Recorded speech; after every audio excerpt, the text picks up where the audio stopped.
Hello, this is Joy Hardin of Joy Hardin Music, and I'm going to give you some tips and techniques for the piano student. The first tip I would have is to sit up straight. Don't sit slouched over and get a backache, but sit up nice and straight. The second thing I would mention is you want to have your fingers curved. Don't have bent in knuckles. Have your knuckles sticking out, as you see right here. Have the knuckles sticking out like you have a small little ball in your hand, or a ball of cotton, or a jack ball in your hand, nice and rounded. Don't have to make it like talons of a bird, but just making them nice and rounded. If you had your hands down at your sides and you just bent your elbows up, you would have the idea of how to have nice rounded hands, curved fingers when you play.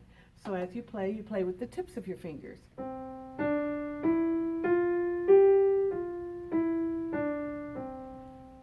Not out straight. How some children, when they first start piano lessons, they have the flat of the finger there.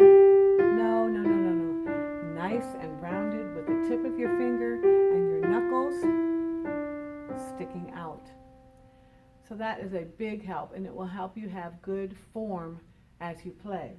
And you play into the keys. You don't just play statically all the same.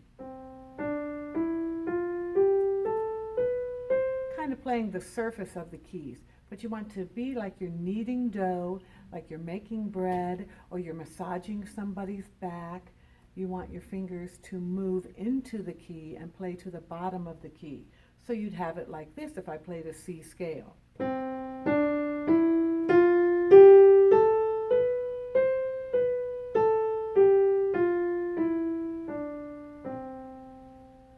Notice that no key is played all in the same intensity or the same force.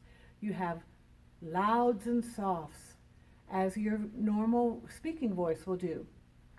If I talked like this all the time and on the same intensity, it would be boring and it would be like a robot. And you don't want your music to be that, not robotic. You want it to be living and moving. And so if you had the phrase, like on this little hymn, I have decided to follow Jesus, it says, I have decided to follow Jesus. I have decided to follow Jesus.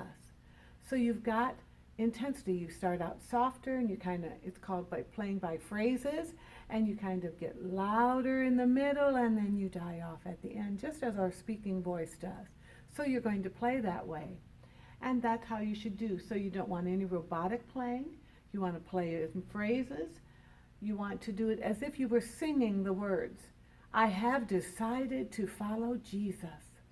I have decided to follow Jesus. No turning back, no turning back. So you don't want, I have decided to follow Jesus. Sometimes you have people that aren't very legato smooth, so you don't want to play it.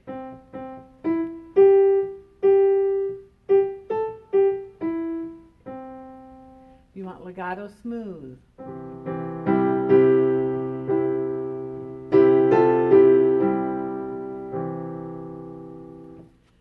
So smooth playing, and as another tip is, wherever the melody is, if it's in your right hand, in the treble clef, or in the bass clef, in your left hand, whichever hand has the melody of the song, you want to be playing that louder, slightly louder than your accompaniment in the other hand. So wherever the melody is, you play that a little louder, and you play, usually it'll be your right hand playing the melody, and then your left hand will have the accompaniment. So you'll play your left hand a little softer, so that always, wherever the melody is in a song, it is predominant and everybody can hear it, and no one is guessing what in the world is going on with that song. It would be called voicing. You have something louder and something softer. So I'm going to play this song, and if any of you have any other questions about your piano lessons or more piano techniques you might want to learn about, please write in the comments below, and I will get to that question. And I thank you very much for listening. Don't quit.